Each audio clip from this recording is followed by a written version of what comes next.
जोडीला आपण फायदा नाही पत्रकार जब जब सरकार डरती है पुलिस को आगे करती है।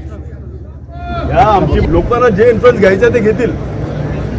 तो माईकवर तुमच्या नावाने बोलतोय, माईकवर बोलतोय की आमदाराचं वरती बोलणं झालेलं आहे, त्याच्यानुसार आम्ही काय इन्फ्लुएन्स घ्यायचं कारण नाही ना, काही संबंधच नाही.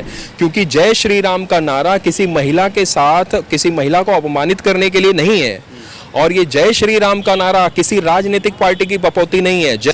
क्योंकि जिन हम जैसे कार्यकर्ताओं के खून और पसीने के बदले में आप वहाँ कुर्सी पे बैठे हो, ठीक है ना. अगर हम आपको कुर्सी पे बिठा सकते हैं तो आपको कुर्सी से खींच के गिराना कैसे है वो भी हम बहुत अच्छे तरीके से जानते हैं. जो जय श्री राम के पीछे क्या भावना है, इस नारे का क्या महत्व है और क्या भावना है वो नहीं समझते हैं. इस नारे से क्या लाभ ले सकते हैं हम, वो सोच करके उन्होंने वहां पे उस नारे का दुरुपयोग किया.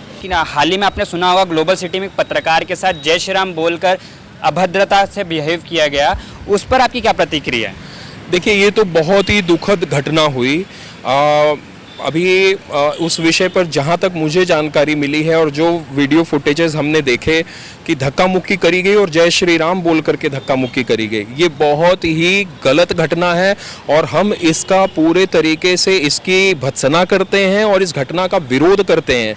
क्योंकि जय श्री राम का नारा किसी महिला के साथ किसी महिला को अपमानित करने के लिए नहीं है, और ये जय श्री राम का नारा किसी राजनीतिक पार्टी की बपौती नहीं है. जय श्री राम का नारा जो कार्यकर्ता जिन्होंने बाबरी के समय गोलियां अपने सीने पे खाई हैं, जिन्होंने गाय की रक्षा के लिए अपने सीने पर गोलियां खाई हैं, जो हमारे साधु संत हैं, जो हमारे शंकराचार्य हैं, ये उनका दिया हुआ नारा है. भगवान श्री राम हमारी आध्यात्मिक धरोहर है, किसी पार्टी की बपौती नहीं है.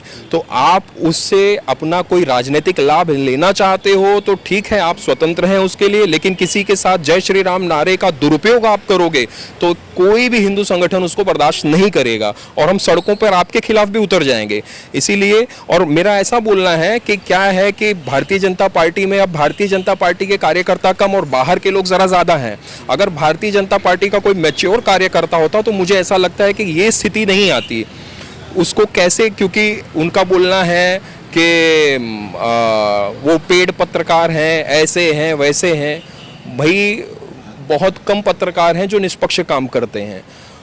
आप ये आरोप लगा करके किसी को बदनाम करके खुद को आप सही साबित नहीं कर सकते हो, और आप करोगे भी तो हमें कोई फर्क नहीं पड़ता, हम नहीं मानेंगे आपकी बात.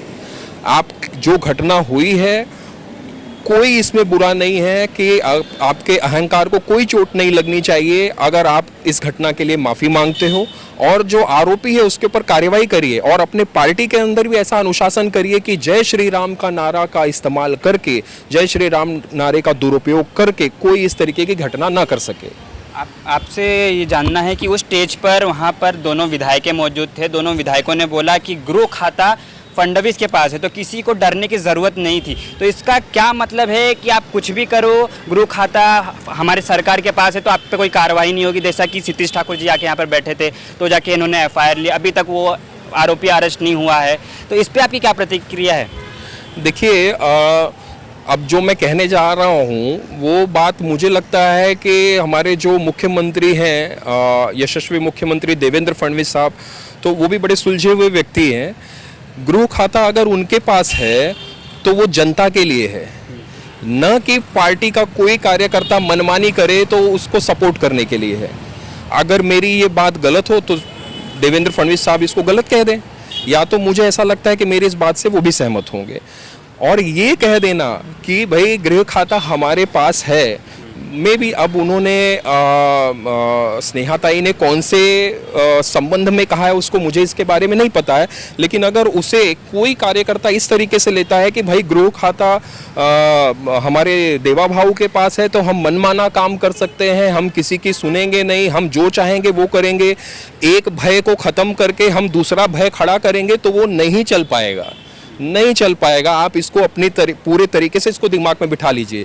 क्योंकि जिन हम जैसे कार्यकर्ताओं के खून और पसीने के बदले में आप वहाँ कुर्सी पे बैठे हो, ठीक है ना। अगर हम आपको कुर्सी पे बिठा सकते हैं तो आपको कुर्सी से खींच के गिराना कैसे है वो भी हम बहुत अच्छे तरीके से जानते हैं। तो कोई ऐसी हरकत मत करिए आप कि जो हम जैसे कार्यकर्ता या जो जमीनी स्तर पर जो हिंदूवादी कार्यकर्ताओं ने अपना खून पसीना दे करके आपको वहां तक पहुंचाया है उनको कष्ट हो।